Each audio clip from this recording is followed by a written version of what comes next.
China bonita, a su bonita, todos son bonitos. Voy a subir a YouTube. Está bien. Bueno. Este canto es de la Renovación Carismática de Italia y le hicimos una traducción, adaptación.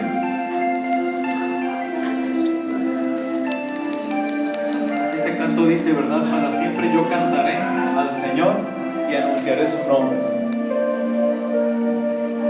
Para siempre cantaré tu alabanza, mi Señor, y mi boca exaltará tu fidelidad. Yo por siempre te bendeciré y anunciaré tu nombre. Para siempre yo te cantaré tu alabanza, mi Señor, y mi boca exaltará tu fidelidad. Yo por siempre te bendeciré y anunciaré tu nombre. Para siempre yo te cantaré.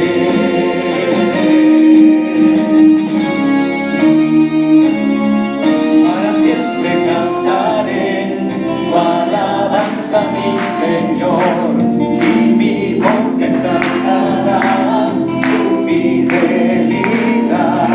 Yo por siempre te bendeciré y anunciaré tu nombre. Para siempre yo te cantaré. Si me golpeará la tempestad, mi alabanza, mi Señor Dios,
si en la mañana hablamos acerca de lo que es el bautismo en el Espíritu, decíamos, la experiencia del bautismo en el Espíritu le dio nombre a la renovación carismática.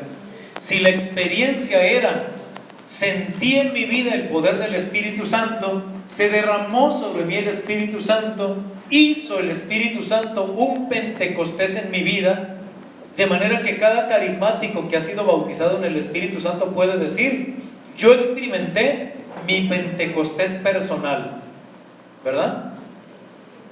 Cada carismático que ha recibido el bautismo en el Espíritu puede decir que ya tuvo su Pentecostés personal.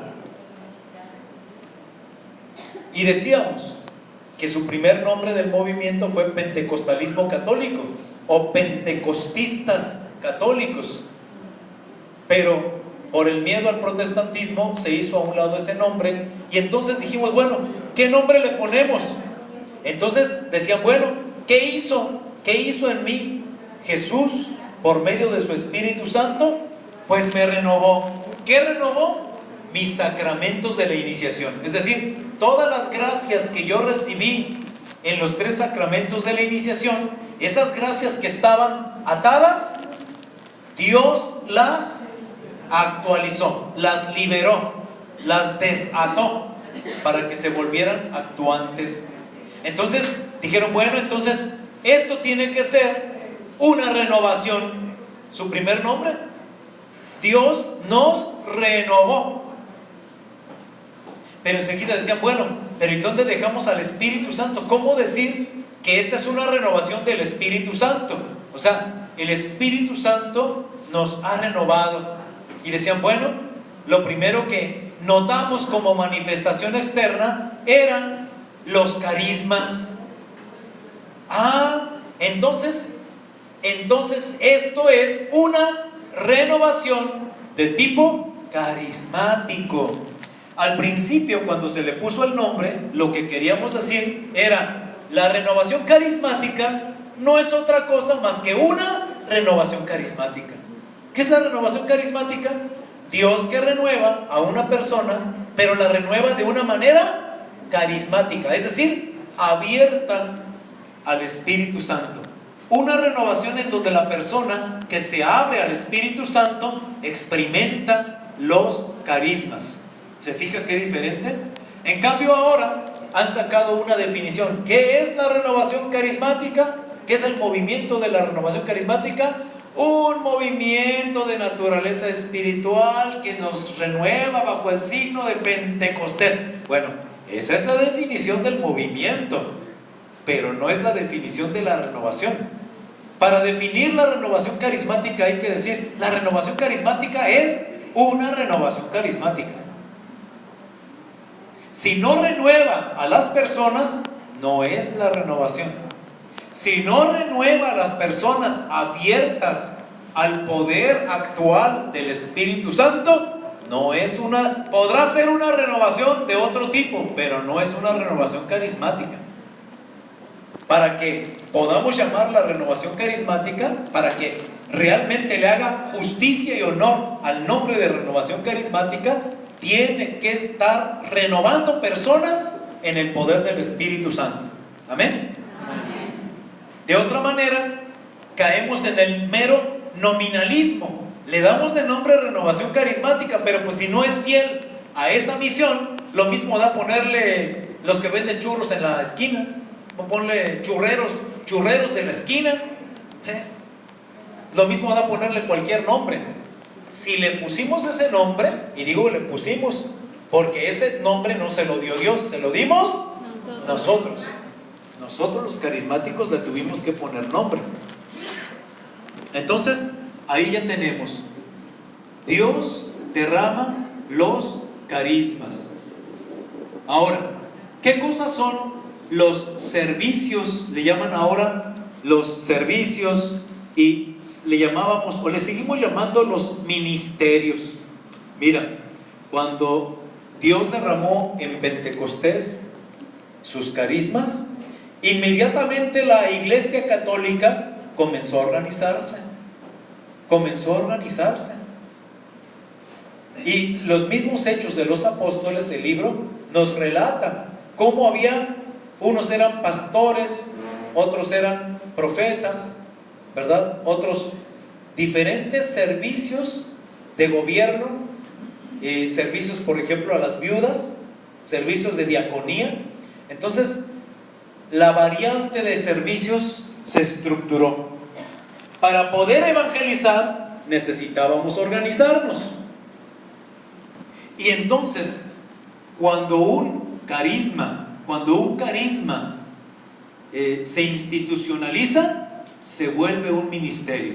Repito, cuando un carisma se institucionaliza, se convierte en un ministerio. Hoy le llaman servicios, ¿verdad? Los servicios de canto y música, servicio de asamblea de oración, servicios. Pero en el fondo, la palabra, la que mejor le quedaría, sería ministerios. Entendiendo, no, los ministerios ordenados. En la iglesia hay ministerio ordenado. El ministerio ordenado es diácono, presbítero y obispo. Pero aún más, hay otros ministerios oficiales de la iglesia: el acolitado y el lectorado. Entonces, la ministerialidad de la iglesia está acolitado, lectorado, diaconado, presbiterado y episcopado. Cuando hablamos de ministerio ordenado, ¿verdad? En el ministerio del orden están los 3 grados. Los otros se eliminaron. Lectorado, acolitado y exorcistado eran órdenes menores, fueron entonces convertidas simplemente en ministerios previos a la ordenación sacerdotal. Y por esta razón se ha batallado, porque dicen, no, ¿cómo le das el nombre de ministerio de música, el ministerio de asambleas, de los ministerios, ¿verdad? Pero son verdaderos ministerios, con tal de que no confundamos lo que son los ministerios del orden sacerdotal y los ministerios en orden a la ordenación sacerdotal. Estos son ministerios que son servicios. ¿Te hace algún problema que allá en el orden civil está el ministerio público? Se entiende, ¿verdad?, que el ministerio público es un ministerio de orden civil. Y no nos hace ningún problema que se llame ministerio.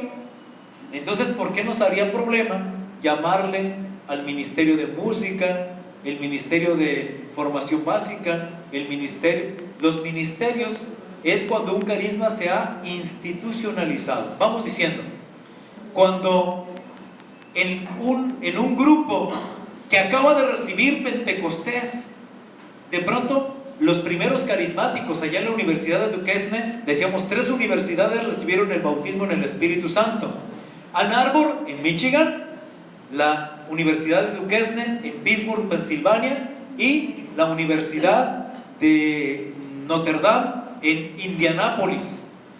Esas 3 universidades. De pronto los jóvenes recién bautizados en el Espíritu se reunían y querían orar y querían leer la Biblia, pero era un desorden. Había que poner un orden.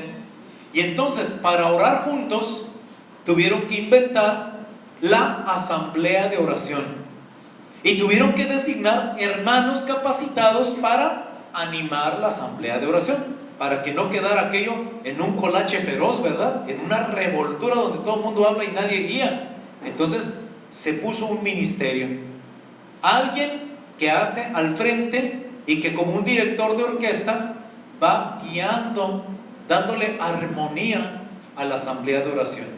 Entonces, en el momento en que se organizó y se instituyó y se dice, tú y tú van a ser los animadores de asamblea de oración, en ese momento deja de ser solo un carisma y comienza a ser un ministerio, un servicio, porque ya es ahora formal.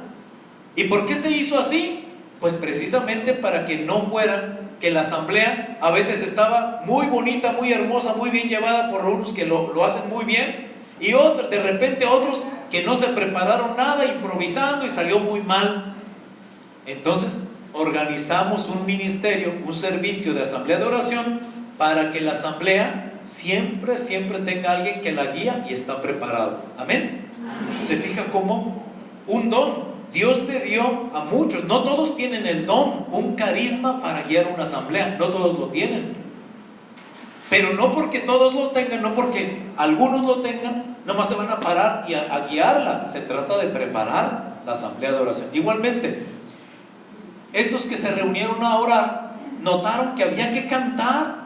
El carismático, ser carismático y no cantar es una contradicción. El carismático canta desde el primer momento de Pentecostés. No existió nunca, jamás, la experiencia de Pentecostés sin canto. Siempre lo hubo, desde el inicio. Le brota al que se enamora. ¿A poco no? ¿Cuántos han estado enamorados? Levanten la mano. Pues los que hemos estado enamorados sabemos lo que es cantar por amor. ¿A poco no? Bueno, pues los primeros carismáticos se enamoraron de Jesús. Y era imposible decir que lo amas y no le cantas. Y cantaban. Y al principio cantaban y cantaban todos. Yo me acuerdo, 1979, 80, no teníamos maravillosos ministerios de música, pero todos cantábamos. No aplaudíamos, porque en las manos teníamos las hojas con el canto. Nosotros, ¿verdad? Nos tocó cantar, ¿verdad? Alabaré, con una mano acá arriba y la otra acá leyendo. Teníamos nuestros libritos de cantos. Y ya el que sí se los aprendió de memoria, pues ya dejaba el librito y ahora sí levantaba las dos manos. Todos cantábamos, pero cuando se dijo, no, necesitamos estructurar, organizar, embellecer, para que en la asamblea de oración los hermanos todos se sientan que están dándole un canto bien hermoso a Dios, habría que preparar hermanos. Y por eso pusimos a unos a estudiar guitarra, panderos, baterías, de todo. Y vea el resultado. Los que tenían el don, el carisma para el canto, se institucionalizó y se hizo el ministerio de música. Enseguida dijeron, oye, pero es que todos los carismáticos son bien orejones, son bien burros, no saben nada. Pues hay que formarlos. Y entonces se hizo un ministerio para darles crecimiento. Entonces, los carismas surgieron de organizar, los ministerios surgieron de organizar los carismas. Díganlo conmigo. Los ministerios nacieron después de organizar los carismas. Si usted organiza un carisma y le da orden y le da estructura y lo formaliza, en ese momento deja de ser un carisma y se convierte en un servicio, se convierte en un ministerio. Ahora dirá usted, bueno, ¿se acuerdan cuántos ministerios hay? Los 5 básicos que siempre hemos mencionado: el evangelización, o el que da el querigma, que es el punto de arranque. Después, el de formación básica, porque a esos que acaban de nacer hay que hacerlos crecer. Después, el de asambleas de oración, ¿verdad? Donde semanalmente se reúnen a orar, ¿verdad? Y la asamblea de oración es un servicio abierto a la parroquia, a todos, carismáticos y no carismáticos. Y después se hicieron las pequeñas células, pequeñas comunidades o grupos de oración, en donde solo entran los carismáticos, y que esos son grupos más pequeños, para que el carismático conviva con otros que lo entienden. En cambio, en la asamblea no. En la asamblea es un servicio que la Renovación le presta a la parroquia para que todos los que gusten puedan participar, aunque no quieran pertenecer al movimiento. Y eso es hermoso, porque a la asamblea pueden ir personas y les encanta ir a la asamblea y viven una vida carismática, pero nunca se meten al movimiento. Perfecto. Nunca fue obligación de que todos los que están en la asamblea todos sean de la Renovación. Pero si entran y quieren quedarse, pues también son bienvenidos. En cambio, en los grupos de oración no. En los grupos solo pueden estar los que ya tuvieron el querigma, ya tuvieron crecimiento y que ya tienen alguna formación espiritual y ya están caminando como pequeño grupo de oración, que caminan más como familia. Amén. Ya llevamos entonces, ¿qué dijimos? Evangelización, formación básica, asambleas de oración, grupos de oración, música y actualmente crecimiento es formación básica, y actualmente se añadieron dos recientemente, el de jóvenes y el de intercesión. Intercesión, dígame usted, ¿desde cuándo existe la intercesión en la renovación carismática? Desde que comenzó. Desde que comenzó, siempre hubo personas que se dedicaban a interceder por tal o cual evento. Siempre. Nunca hubo en la renovación carismática eventos en donde no hubiera personas que intercedieron antes del evento, durante el evento. Muchos oran antes. Yo no sé si aquí tenemos ministerio de intercesión, pero tenga por seguro que hubo gente que oró antes para este evento, y que puede ser que aunque no tengamos aquí un lugarcito donde están, en sus casas están orando por nosotros. Entonces, ese era un carisma que Dios había dado a algunas personas en especial, pero fue hasta hace poco que la renovación lo estructuró, le dio forma, ¿verdad? Lo formalizó, y a partir de entonces se llama servicio de intercesión o ministerio de intercesión. Entonces queda claro que hay una relación directa entre los carismas y los ministerios, carismas y servicios.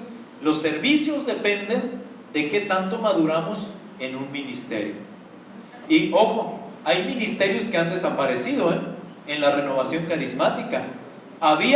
Cuando en mis tiempos, había ministerio de liberación, pero la presión de obispos y sacerdotes, y a veces las maneras fanáticas, exageradas, mal comprendidas de algunos laicos, hicieron que desapareciera de la renovación el ministerio de liberación. Uno, porque a veces los carismáticos no querían obedecer ni al obispo ni a sus párrocos. Otro, tuvo que desaparecer porque algunos carismáticos, aunque tenían permiso de su sacerdote, andaban regando el tepache, sacando demonios a diestra y siniestra, sacando diablos hasta debajo de las piedras, incluso donde no había diablo, lo inventaban. ¿Sí? Entonces, las exageraciones y la falta de conocimiento hizo que desapareciera de la renovación un ministerio. Pero ojo, aunque desapareció el ministerio de liberación, nunca desapareció del todo personas de la renovación que colaboran con sacerdotes para hacer exorcismos. Por ejemplo, el padre José Antonio Fortea y el padre Gabriel Amor, dos de los demonólogos más importantes mundialmente conocidos. Yo creo que han escuchado de José Antonio Fortea. Vea, en el internet póngale padre José Antonio Fortea, don de lenguas. Yo nunca he orado así de continuo, creo que 15 minutos. Y ahí en el video está él orando en lenguas con toda la gente que está ahí, 15 minutos en lenguas. Y no vas a ver otra cosa. Aguantar 15 minutos orando en lenguas no es cualquier cosa. Y la gente que estaba allí junto con él. Y dice el padre José Antonio Fortea que cuando a él le dieron el ministerio de expulsar a los demonios por medio de la oración del exorcismo, los mejores aliados eran gente carismática, porque había hermanos de la renovación que tenían el don de discernimiento, el carisma para discernir las argucias, las astucias del demonio. Hay hermanos que así lo tienen, como un regalo, un don. Hay otros, dice, los glosolalos, los que hablan en lenguas. Cuando están orando en lenguas, es como si agarraran a chicotazos al mismísimo diablo. Y el hermano o la hermana están orando en lenguas tranquilitos, pero lo que están hablando le da chicotazos al diablo. ¿Sabe qué? ¿Qué cosa es la oración en lenguas? Sobre todo es alabanzas a Dios de lo más hermoso. Es decir, lo que tú nunca le podrías decir a Dios con palabras humanas, el que ora en lenguas le dice a Dios cosas maravillosas que superan la capacidad del lenguaje humano. Y como el demonio es el anti-alabanza, el demonio es contrario totalmente a la alabanza, cuando escucha que alguien ora en lenguas, está escuchando algo celestial y no lo resiste. Si algo hay que no resiste el diablo es escuchar la alabanza. No lo aguanta.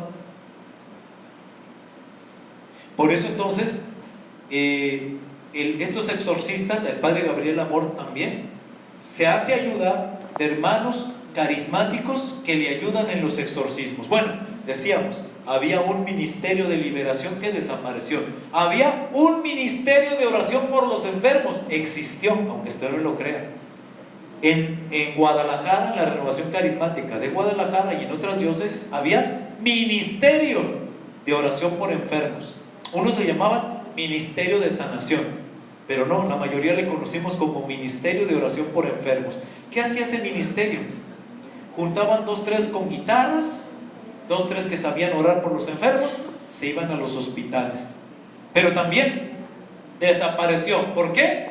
Por las exageraciones, ¿verdad? Por la falta de instrucción. Sí, pero diríamos, de manera formalmente reconocida por la Renovación como ministerio. Bueno, sí, pero sigue siendo, vamos diciendo, sigue siendo un servicio en su etapa carismática, no está institucionalizado, pero décadas atrás estuvo a punto de formalizarse y desapareció. O sea, cuando me digo que desapareció, no digo que dejamos de orar por los enfermos, no, desapareció como un ministerio bien formal, bien estructurado y bien organizado. Así desapareció. Y entonces queda, como lo tienen acá, como comentan las hermanas, no, siempre la Renovación siempre ha tenido gente carismática que es capaz de orar por los enfermos, siempre. Igualmente que también ha habido hermanos de la Renovación Carismática que dentro de la obediencia oran por liberación, nunca solos, siempre acompañando al sacerdote, orando por la liberación de personas que están oprimidas por el diablo.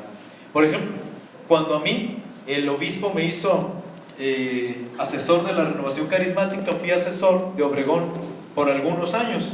Durante esos años, cuando yo tenía que atender en liberación a algunas personas, le hablaba por teléfono a hermanos carismáticos de Guatabampo, de Obregón, de Navojoa, amistades de otras diócesis, y los ponía a orar. No los juntaba, nomás les decía: a tal hora ponte en oración porque a tal hora voy a atender una persona. Y lo sigo haciendo. Cuando me toca atender a alguna persona que se siente aquejada por el diablo, al mismo tiempo en diferentes ciudades yo sé que están personas que les he pedido y oran. Y hay personas que tienen ese don. El que tiene el don de liberación no necesita estar presente cuando se hace una liberación. Te cuento una anécdota.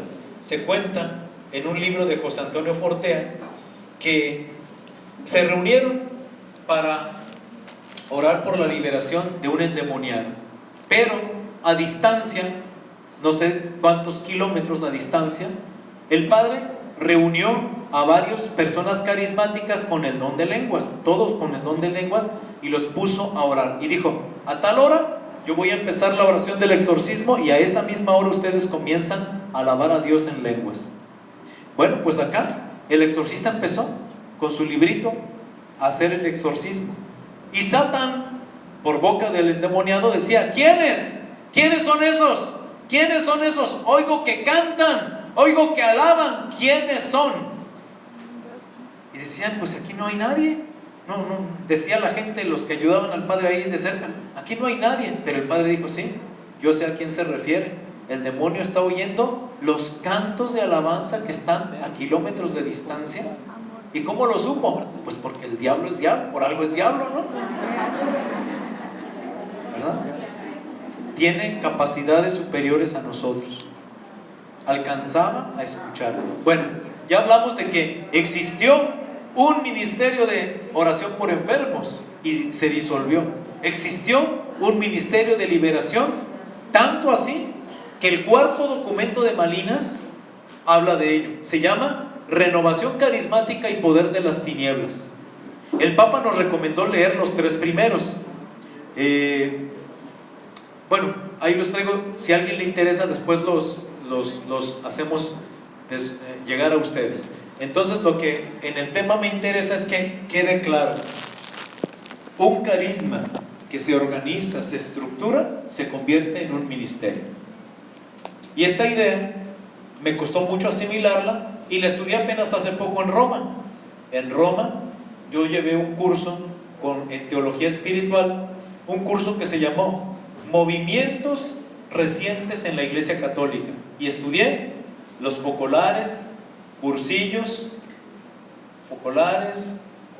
movimiento, el camino neocatecumenal, la renovación carismática y la comunidad de San Egidio.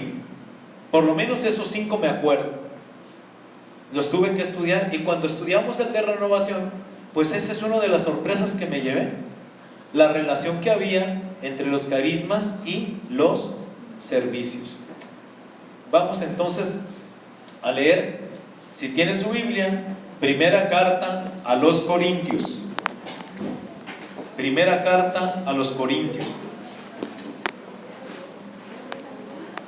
capítulo 12. Primera de Corintios 12, verso 4. Primera de Corintios, capítulo 12, verso 4. Dice: hay diversidad de carismas, pero un mismo Espíritu. Diversidad de ministerios, pero un mismo Señor. Diversidad de actuaciones, pero un mismo Dios que obra todo en todos. A cada cual se le otorga la manifestación del Espíritu para provecho común. A uno se le pueden conceder por medio del Espíritu palabras de sabiduría, a otro palabras de ciencia, según el mismo Espíritu, a otro la fe en el mismo Espíritu, a otro carisma de curaciones en el único Espíritu, a otro poder de hacer milagros, a otro don de profecía, a otro discernimiento de espíritus, a otro facultad de hablar diversas lenguas, a otro don de interpretar las lenguas. Pero todas estas cosas las obra un mismo y único Espíritu, que las distribuye a cada uno en particular según su voluntad. Palabra de Dios. Y entonces, ¿quién las distribuye? El Espíritu. Dice, un mismo y único Espíritu las distribuye. O sea, no es el párroco, no es el obispo, no es el que dirige la asamblea, no es el que dirigió el querigma, el curso de iniciación. No, nadie te pudo dar ningún carisma. El Espíritu Santo es el que lo distribuye según su voluntad. El día que hice mi curso de iniciación, decían, pídele a Dios un carisma, que te regale carismas. Y yo le dije, Señor, regálamelos todos menos el don de lenguas. ¿Y cuál me dio? Pues el don de lenguas. Porque quien las distribuye es Él, según su voluntad. Dijo el Señor, no voy a hacer yo tu voluntad, tú vas a hacer mi voluntad. Entonces me dio el don de lenguas, aunque yo le había dicho que ese no.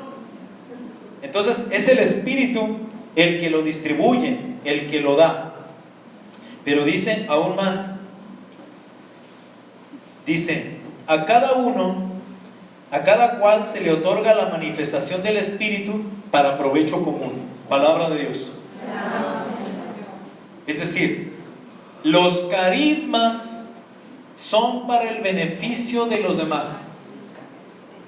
El carisma que más te edifica de manera personal es el don de lenguas. Diríamos, sería la excepción.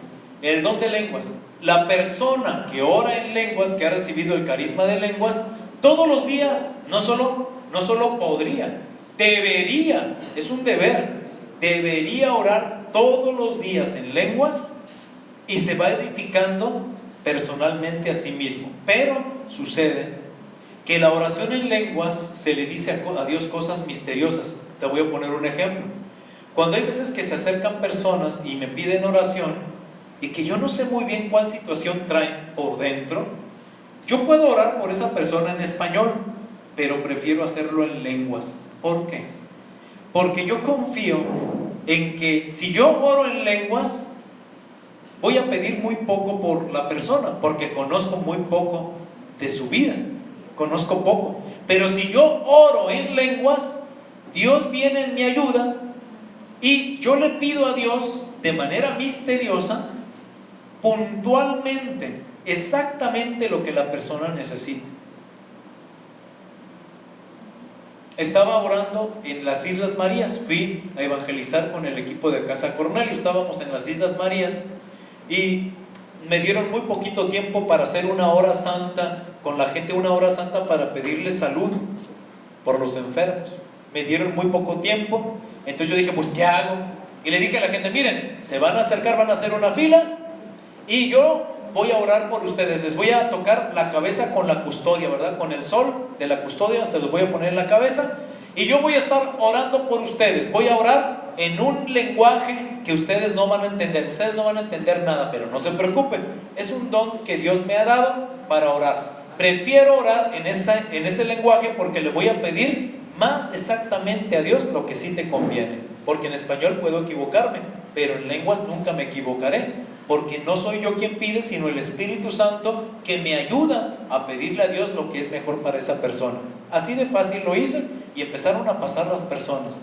Al final se acerca ya que acabamos la hora santa, hasta me sobró tiempo. Sucede que se acerca una persona y me dice, oiga, al principio yo pensé que usted era protestante, que usted era evangélico. Ah, ¿y por qué? Pues es que los evangélicos así cantan y así rezan, aplaudiendo y todo. No más que cuando ya lo vi vestido de sacerdote, con la estola y todo, entonces supe que usted es católico. Me dijo, oiga, la primera sorpresa es ver que un sacerdote ora al estilo de los protestantes. Dije, bueno, pues para que veas que no nomás ellos, también nosotros rezamos. Y dicen, pero hay otra cosa que me sorprendió. Usted dijo que nosotros no íbamos a entender nada.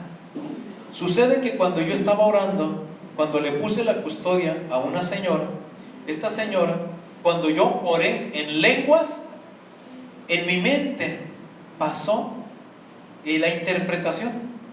No me preguntes cómo, yo seguí orando en lenguas y oía lo que yo estaba diciendo en don de lenguas, pero en mi mente quedó claro lo que yo estaba orando y decía, Señor, concédele a esta mujer que deje de echarle toda la culpa a su marido, la culpa de estar en la cárcel, que deje de echarle la culpa a su marido, que retome el entusiasmo de la vida, que haga bien sus quehaceres, sobre todo que atienda bien a los niños y a su propio marido.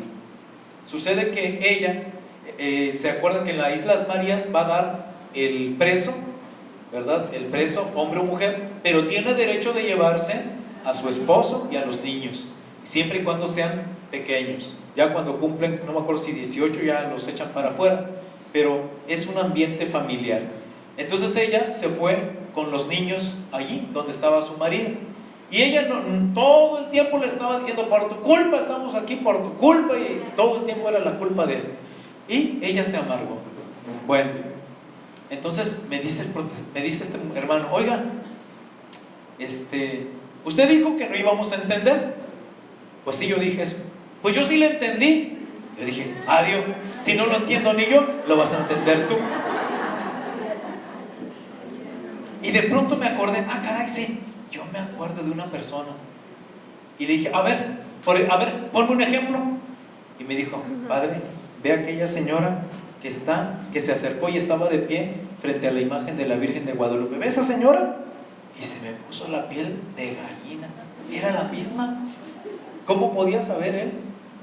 Me dijo, bueno, cuando usted le puso la custodia a esa señora, usted dijo, Señor, te pido por esta mujer, para que ya deje de estar culpando a su marido, para que atienda bien a sus hijos y a su esposo, que pueda hacer bien sus quehaceres sin amargura. Así sucedió. Entonces, de allí yo confirmé lo que yo ya sospechaba, que cuando oras en lenguas es más exacto lo que se pide a Dios. Cuando vayas a interceder, sobre todo en lenguas. En lenguas. ¿Sí? Porque a veces uno pide cosas y no sabes, por ejemplo, Señor, mi comadre quiere sacarse la lotería, que son no sé, de 30 millones de pesos. Pero Dios sabe que la comadre con 30 millones se va a desbarrancar, se va a despeñar en los más sucios y recónditos, podridos lodos del pecado. Y por eso dice Dios, no se lo doy. En cambio, si tú oras en lenguas, le vas a pedir al Señor lo que es mejor para tu comadre. No siempre lo que tú piensas que es mejor o lo que tu comadre piensa que es mejor, a los ojos de Dios no siempre es lo mejor. No siempre. Entonces, por eso el don de lenguas nos ayuda en este sentido. Así entonces dice, los carismas son para provecho común. Puesto que son para provecho común, esa es la razón por la que los organizamos. ¿Usted cree que podríamos hacer un congreso en el estadio, póngale usted 5,000 personas, sin organizarnos? No. Para poder evangelizar a esa dimensión, ¿qué se necesita? Ustedes ya lo saben. Antes de que llegue la fecha, el primer ministerio que tiene que estar funcionando ya, intercesión. Y luego organizamos o actualizamos los ministerios. Ministerio de orden, que nomás existe el ministerio de orden cuando tenemos evento, que fuera no hay. Ministerio de danza. ¿Se fijan? Hay ministerios que no existen, pero los creamos para que funcionen allí. Pero, ¿qué más funciona?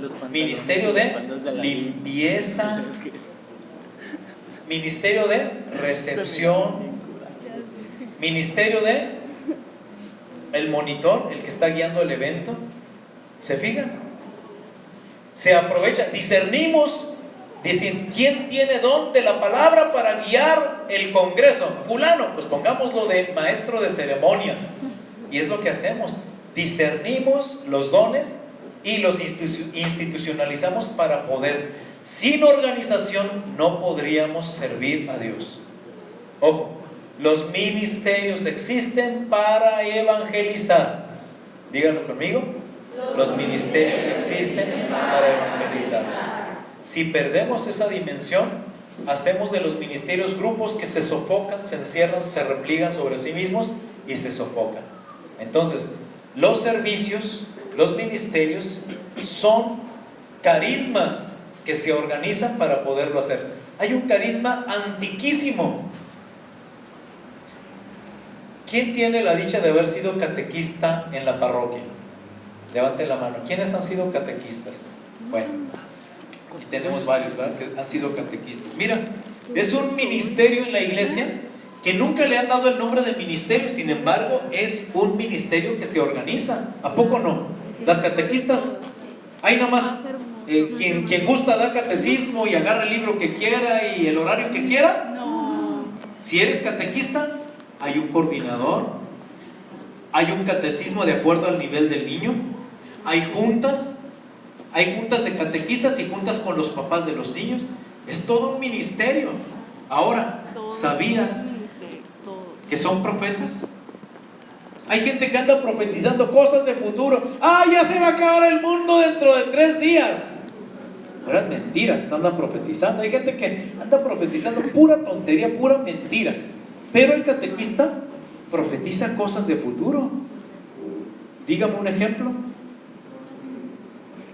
Cuando el catequista le enseña al niño, creo en Jesucristo, que de nuevo vendrá con gloria para juzgar a vivos y muertos.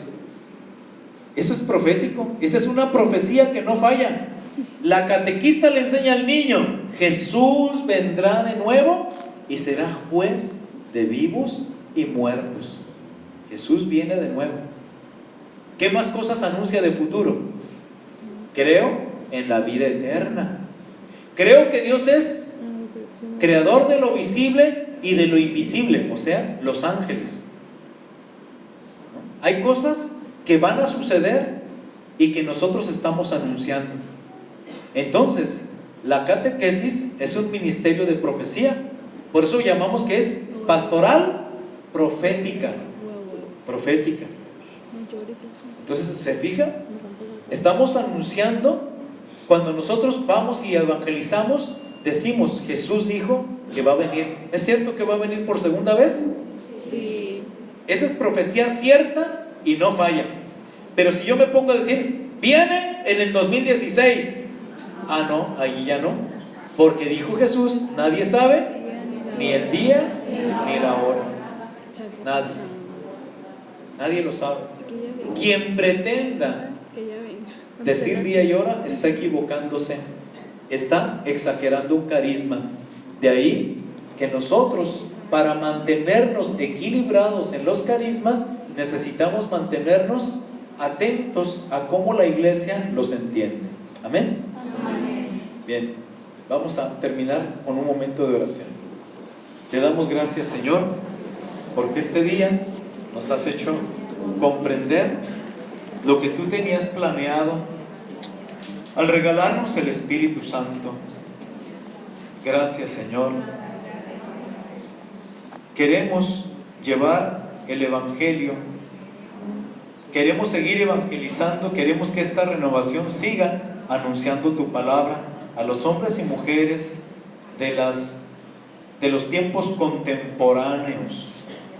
Pero no lo podremos hacer si no nos organizamos, si no tenemos ministerios que se hacen fuertes y organizados para poder llevar con potencia y con docilidad tu Espíritu Santo, el anuncio de tu palabra.